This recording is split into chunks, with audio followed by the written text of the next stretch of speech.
Brexit and Trump. Two ballot box revolts that, though different in many ways, shared one clear thing in common: the fury they provoked from the establishment. This was a white lash. Racist populism is out of the bottle. Politicians and commentators in Britain and America denounce voters as uneducated, racist, deplorable. What I call the basket of deplorables. The racist, small-minded, homophobic, wrong-headed, sexist, mean-spirited. you name it. Democracy itself was called into question. This is a film about those voters, the people who had long been forgotten, but now cannot be ignored. About how we got here and where these populist revolts might be headed next. The tectonic plates are shifting. The people whom you would rather not hear from are now having a voice.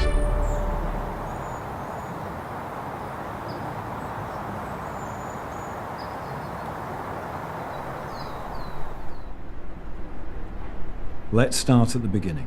2016, the United Kingdom, where a decades-long debate about the European Union was about to come to a head. There had been Eurosceptic feeling in Britain for a very long time before the referendum was even talked about. But in truth, it started to grow as a serious influence in political life around the mid-2000s. 40 years or so, people hadn't had a say on the European Union question, and there was a groundswell of opinion which was developing over recent years against the European Union. If you look, for example, at the National Centre for Social Research, that tells us that for 20 years before the referendum, over half of the population either wanted to leave the EU altogether or radically reduce the amount of power that the EU has. It was partly a response to growing immigration and the way in which the EU was acting, the kinds of issues that were affecting the EU, particularly the Eurozone. The European Union is a vociferously anti-democratic institution. Members of the European Parliament don't have the right to initiate legislation. All of that is done by unelected European commissioners. So there was a strong sense that sovereignty, decisions made about this country should be made by people within this country and not devolved or given away to the EU. Prime Minister of Britain, David Cameron, pledged that the Conservative Party would hold a referendum if it won the general election, partly in order to try and deal with this kind of looming political challenge from UKIP. And I will go to Parliament and propose that the British people decide our future in Europe through an in-out referendum on Thursday, the 23rd of June. David Cameron was convinced the British people would vote to remain, but he failed to appreciate just how distant many voters had become from politics, and that the referendum would become an opportunity to remind Westminster that they were there. If you think about the evolution of British politics up until the referendum, we've seen the number of MPs in Parliament who have worked in working class occupations, manual jobs, crash to 3%.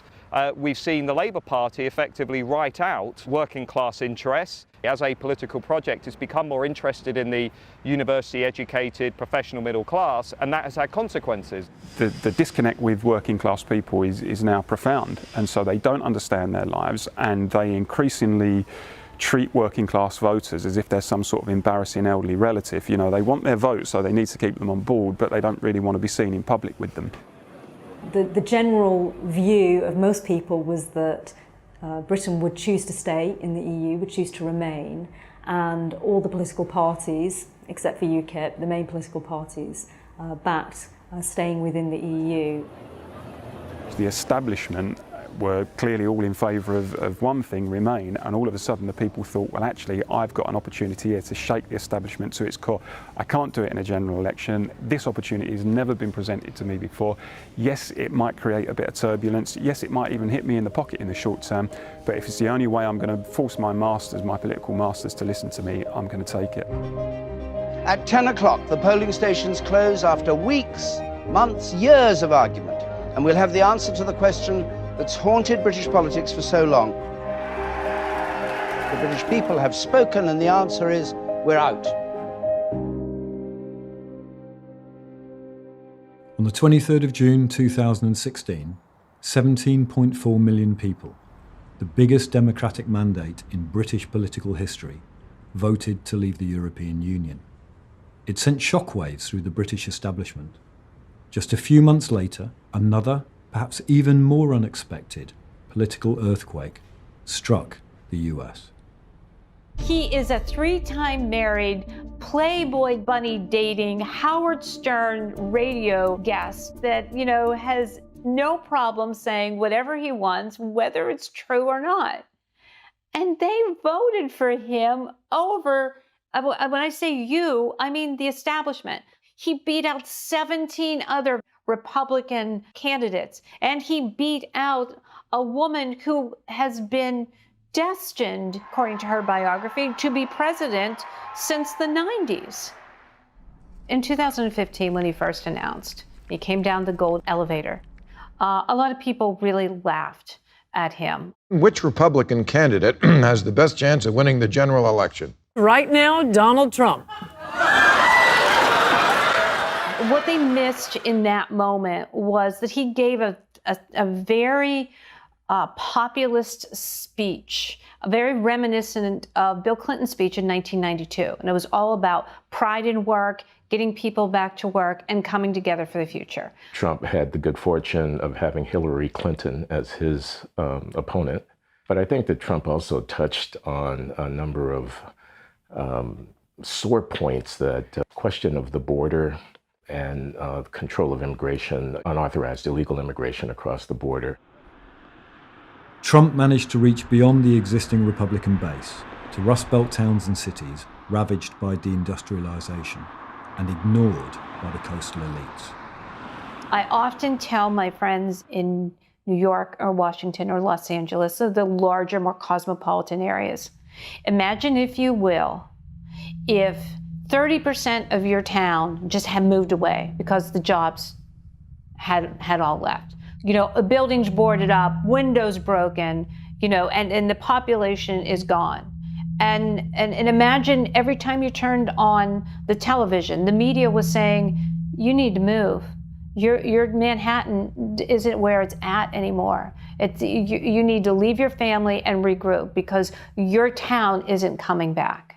And oh, by the way, you're dumb and you're stupid. To just be grossly generalistic, you could put half of Trump's supporters into what I call the basket of deplorables. Right? The racist, sexist, homophobic, xenophobic, Islamophobic, you name it. So that basket of deplorables statement, I think, was a watershed. Of course, it echoed a similarly controversial statement that Barack Obama had made in the 2008 campaign. He allowed that the people who were working class and ought to have been natural Democratic voters are clinging to their guns and their religion. She doesn't understand that she's talking about her fellow countrymen and women. And she's talking about them with such disdain.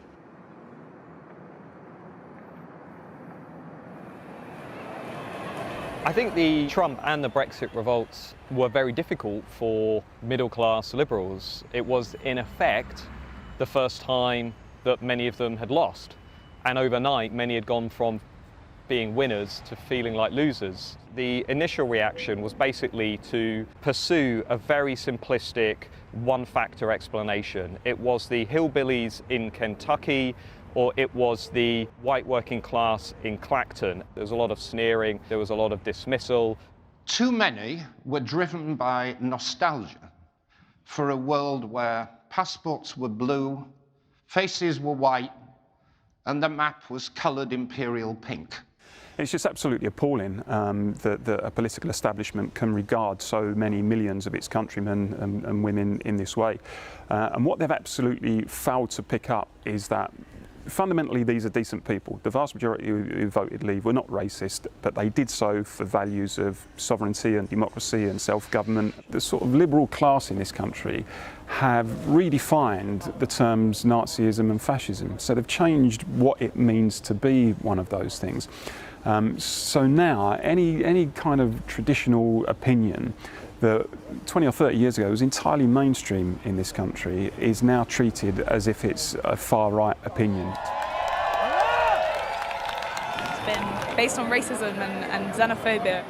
We live in a place where we're very, very open to other cultures, and unfortunately it turned out that not everyone is so.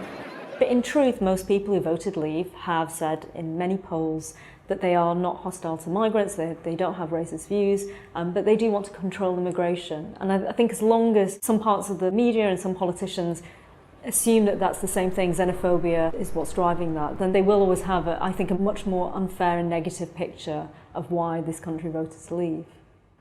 I can still recall Van Jones saying on CNN on election night, was a white lash. It was white voters reacting against the fact of the country's first African-American president. Right. We've talked about income, we've talked about class, we've talked about region. We haven't talked about race. This was a white lash. I don't doubt that in some quarters of the American electorate, what Van Jones had to say was true.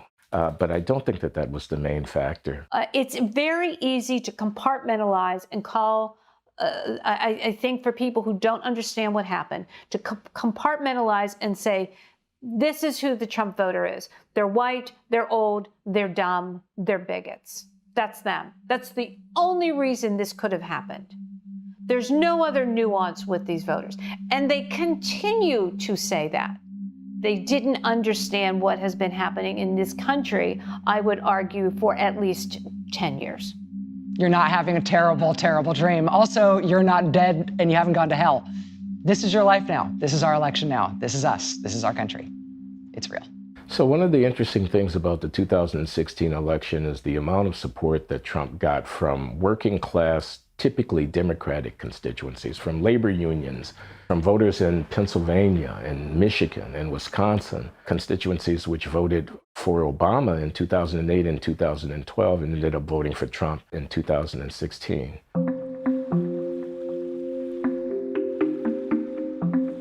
Erie, Pennsylvania. A city on the Great Lake Erie is one of those Obama, Trump communities. We met Joe Arengia, a local businessman and passionate Trump supporter. My name's Joseph Arengia. You're at my business, which is Joe's Gym in Erie, Pennsylvania.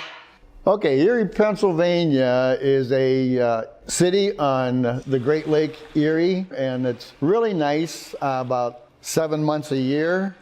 The other 5 months, sometimes it's hell. Erie's a good microcosm of understanding how America went from supporting Barack Obama twice to Donald Trump. Job losses and population have really just bled throughout that area. And people turned around and looked at their community and said, you know what, it's worth saving. And that's the guy that's going to do it. Because he showed up and asked for our vote. He showed up and said, I see what's happening here, and I'm going to make a difference. They hadn't heard that for a very long time. The people of Pennsylvania, and in particular, our friends at Erie, we're going to bring back our jobs to the United States. It used to be an incredible industrial town. We used to get a lot of different business from all over the world in Erie. And over the years, a lot of it disappeared. My dad raised 7 kids. As a janitor, we had food on the table, we had a car, everything was going good. You couldn't do that nowadays. Dominic's was once the after-work spot for workers coming off shift at the factories that once lined 12th Street. But many of those businesses and workers are now long gone. The owner of Dominic's, Tony, let us film in his establishment, so long as we agreed not to talk politics. My name is Tony Ferraro. I'm 42 years old, restaurant owner. The meatball omelet, yes, that's what put us on the map, so to speak. Anybody that knows Dominic's knows the meatball omelet. I was born here in Erie, lived here my whole life. Just definitely seen a lot of changes. I was a bridge builder, iron worker. I put up buildings. I put up a lot of the buildings at GE. I put up the big buildings at Hammer Mill. I worked there for 2 years straight. And then things started going to pot. Everything started going downhill. They've actually tore down half the buildings that I put up. In fact, Erie's population, because of these businesses shutting down. We used to average like 350,000 people in Erie. Now we're down to about 250,000. It's getting smaller. In its heyday, 12th Street was it. That was the main strip. A lot of factories, a lot of industry, but you know, just the economy, and over time, you know, they moved. They just find better places to be, I guess. But when they're gone, and that ultimately affects all the businesses around. Erie's a tough Democratic town, but when they're running the polls, I noticed, well, like I was saying, I was driving 8 miles. I counted 22 Trump signs. I counted 2 for, I think his name was Gary Johnson, and I saw 2 for Hillary, and one said Hillary for prison. But the polls say Trump's losing, and I'm like, no way, fake news. He's giving us some hope here that it can change. I says, Obama did the same thing, hope and change. But I saw what he was doing, and I'm going, what? What? So I says, it didn't work. So it's time for a new idea. Back to Brexit land and to the Essex coast, an area which voted heavily to leave. Southend-on-Sea is just an hour-and-a-half's drive from London, but politically it feels a world apart. Well, I voted to leave the European Union the same reason as loads of people from this area in Essex, because they were sick and tired of being ignored. People in this area found their wages have gone down, and they've seen massive changes to their communities to no benefit for themselves, and they've got no say over it. And so they voted in their droves to get out of the European Union, to give the political establishment a slap in the face that they think they needed. I voted to leave the EU. I voted because I'm a fisherman. I've seen my industry smashed to pieces. I would have thought 99% of the fishing industry were voting leave. We lost their control. And my industry has suffered probably more than any other. There is already a shortage of fishermen, let alone fishing boats, and the grounds that we've got to work have got smaller and smaller. The Thames estuary has been affected badly because we're right on the closest part to Europe. We have Dutch, Belgium and French vessels working up to our 6 miles. Many of the people that I know are from all backgrounds. They were all voting out. You know, before it happened, you know, I've got fishermen and acquaintances abroad phoning me up. You are going to vote out, aren't you, Paul? Everybody's going to vote out. Give us a chance. We hate what's going on. And that's from ordinary people. Working class people who deal with the realities of the world as it is, they don't see themselves as special, they see themselves as part of a community, and a community that's under siege in a lot of ways. They don't feel like they're being represented by anyone anymore. And I think this has given them the confidence to say, we have got a voice and this is how we feel.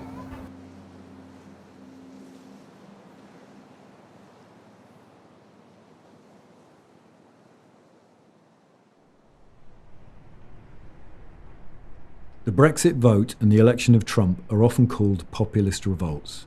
But what do we mean by the word populism? And is it nearly as nasty a phenomenon as some would have us believe? I think one of the assumptions that's run through what you might call the post-2016 reaction in the West is that all of this stuff, this populism stuff, is just bad, it's terrible. Almost every book that's come out has been talking about the death of democracy, Trump is Hitler. It's fundamentally flawed. If you look at every major survey across the West, public support for democracy is extremely high. People say they want to live in a democracy, and for them, that's the preferred system of government. But what we are having is a debate about what type of democracy we want to live in. Yeah, I do hear this argument. This is a proto-Nazi, this is a kind of fascist development in American society. One must stand in opposition to it. It's an extreme, almost a hysterical reaction, I think. It is an indication of people who for too long have had their way at the editorial pages and in the college classrooms and so forth and so on. And they've been accustomed to winning without arguing. The sky is not falling, I want to say to those people. Rather, the tectonic plates of American politics are shifting. They're shifting in ways that people whom you would rather not hear from are now having a voice. Some of those people don't agree with your presuppositions. Populism, in many times, is viewed as sort of out of control and angry. This particular form of populism is very aspirational. People want to be part of something bigger than themselves. What they're against, they have a legitimate reason to be opposed to, because they have failed these people either through bureaucracy or through being tone deaf. And that people miss that about this movement. Populism is one of those words that's often used as an insult. It's implied that you're trying to appeal to the basest instincts of the masses, that you're appealing to the lowest common denominator. And that's why populism as a word has become so popular in a way. It's a very convenient tool to discredit your opponent's arguments. And the one word most often used to discredit these voters? Racist. I've got 4 biracial grandchildren. I love them to pieces. It has nothing to do with racism. I used to live in the ghetto on the east side. Half my friends were African Americans. This is the guys we played with. And they come up with this race thing all the time. Knock it off. This has been a multiracial society for decades. So the idea that we've suddenly turned into racist is ludicrous. I know people from ethnic minorities who voted to leave, and they feel exactly the same way as white people. So to use it as a racist slur on it is not a real representation of what happened. Those trying to overturn Brexit plan to do so with a second rerun referendum, a so-called people's vote. Now there's this sort of big campaign for what is completely misnamed a people's vote, which is, being funded by big business people and is largely populated by members of the political establishment who didn't want Brexit in the first place, but are presenting their campaign for a second referendum as more democracy. I mean, these are people who, in many respects, have completely ignored democracy over the last 40 years in terms of the sort of stream of EU legislation that has come our way, and that they've had no interest in looking at or blocking. One side spoke, the other side has, instead of replying to those concerns, that side has basically said, well, how do we overturn it, or how do we discredit the entire referendum? You had turnout rates at 72%. It was the highest rate of turnout for a quarter of a century since '92. So you had this mass engagement, and while you've had various people running around on Twitter saying, oh, well, this wasn't really a legitimate democratic exercise, it was entirely a legitimate democratic exercise because so many people took part. If they did go against their vote, I mean, you are looking for the word civil war. People will rise up. They were very, very motivated. And as they keep saying, it was those people in places that didn't vote that got out of their chair and went and voted. So yeah, I think it's a very serious matter and it must be seen to move forward. Oh yeah, it would be quite shocking. I think it'd be awful, you know what I mean? Because then it's not a democratic vote, is it? You know what I mean? It's people try to manipulate people, and I don't think that will happen. I really don't. I'd be very surprised if it did, and I'd be very annoyed if it did. In the US, some still hold out hope that Trump can be impeached, clinging to the now discredited claim that he colluded with Russia to get himself elected. If Trump is impeached, I don't even want to imagine that. I don't think it'll be very good for this country. I've watched the corrupt government over these years. My theory was, this isn't right, this isn't right, this isn't right. Now they're proven it wasn't right this whole time. The notion that we've got to get him out at all costs worries me deeply. I worry about this because those people are not going to go away, even if President Trump goes away. If you don't defeat those people at the ballot box, if you usurp their expression of democratic intent through extraordinary means, you invite their reaction. The way to defeat Trump is to get 50.1% of the vote and vote him and those who support him out of office.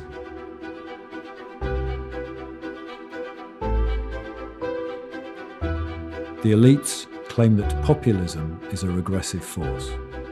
But maybe they have it the wrong way around. People call Make America Great Again nostalgic, looking backwards. Not for these voters. This was part of something bigger than themselves, a connection to each other. It forced onto the agenda a number of grievances. Had we not had the referendum, we wouldn't have been aware of those, or we wouldn't have been talking about them to the extent that we will be in the coming years. What so many so-called deplorables seem to be crying out for is not division or isolation or some illusory bygone era, but for change against a ruling class still clinging to the status quo. They always say a change is as good as a rest, and I think now the time is we need to change. If we do change, I just feel personally that it would be positive. It's a fight for democracy against rule from people they've never heard of, or don't want to be ruled by. They want to be ruled by themselves. And in fact, this is a part of the ongoing process of democratisation of society that makes us civilised.